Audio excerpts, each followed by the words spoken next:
papier, t'as ta famille éléphant qui apparaît. Comme une surprise. La surprise semblait agréable lorsque l'on découvrait son œuvre réalisée avec le procédé de la linogravure.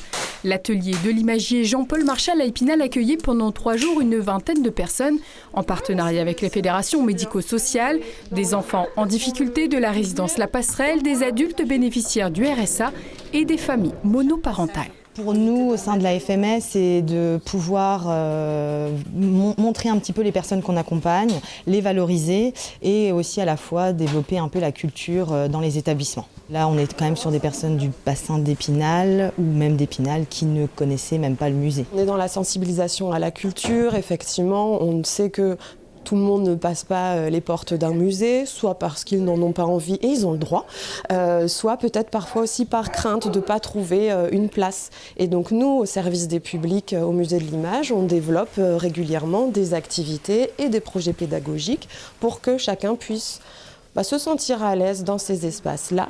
Chaque année, le musée de l'image accueille plus de 200 groupes, scolaires et centres sociaux entre autres. Ce projet intitulé Petit Monde est bien évidemment en lien avec l'exposition temporaire de l'établissement. Durant ces 3 jours, on a utilisé forcément les collections du musée comme matière de départ et de réflexion en lien avec l'Expo Cirque et on leur a proposé des activités de collage et de gravure. Alors pour les enfants, plutôt tampon mousse, gravure accessible pour eux.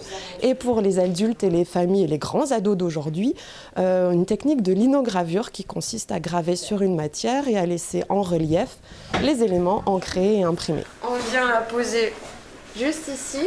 Les réalisations des 3 groupes vont être rassemblées pour former des œuvres uniques, composées d'un moyen de transport, un saltimbanque et donc un animal. Ces théâtres miniatures en volume seront à découvrir à l'occasion des Journées du patrimoine les 20 et 21 septembre prochains.